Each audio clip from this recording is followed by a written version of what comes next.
So I'm literally outside of a Starbucks right now because I don't know where there's a Dunkin' or Dunkin' Donuts.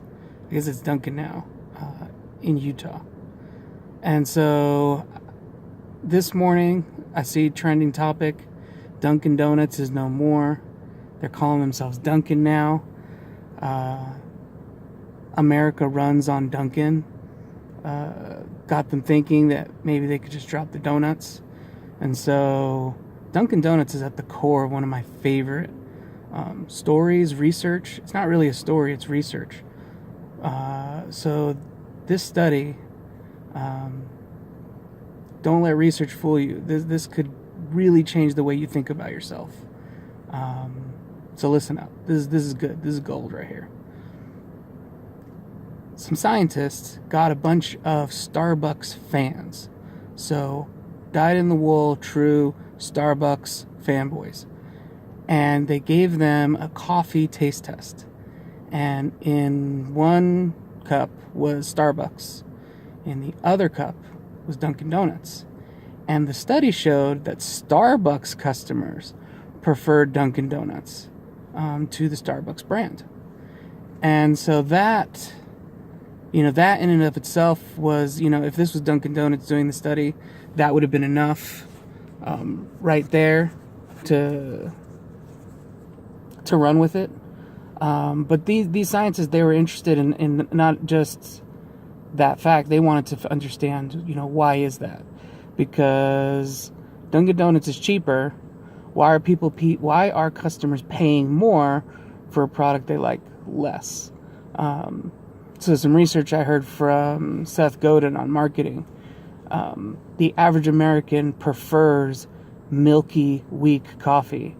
But when you hear coffee described, they never describe it as milky, weak coffee because it doesn't appeal to coffee drinkers. And so I will link to that video of Seth in the comments below if you're interested in hearing his riff on that. But back to this story, essentially what the scientists were able to determine after kind of going back and redrawing their tests is that Starbucks customers preferred Starbucks in part because it was pricier. And there's this phenomenon where people actually prefer things that are more expensive. And so you literally I'm not saying that that's the only thing that's great about Starbucks. They have an incredible passion for coffee that's evident from just walking in the door. And so I think there's more to it than just paying more. But Starbucks has a real brand because people are willing to pay a premium for their product. And whereas Dunkin' Donuts, I don't know that. I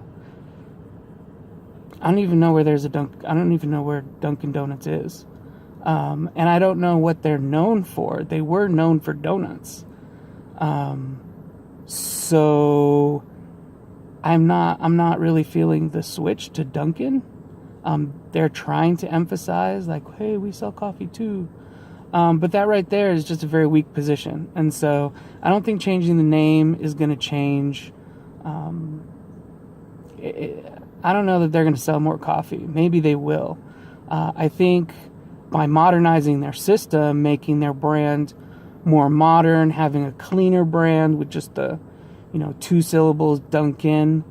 I think having the option for mobile pay is going to increase their bottom line. But the actual change in their brand, I don't think they have a brand. Not one in the true sense. Because my acid test for a brand is, can you command a premium? And so for you, as a human being, right, imagining you work for a living, it's your choice whether you want to be the Dunkin' Donuts or the Starbucks.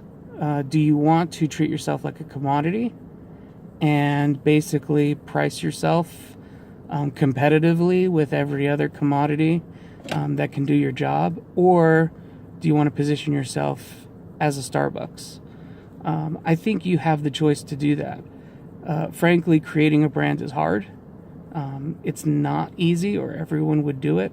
It's not simple or everyone would do it. There's a lot of complex things that go into a brand.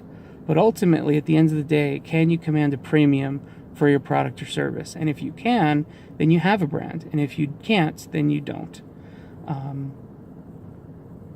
You might look cool, but yeah, that's all I got to say about that.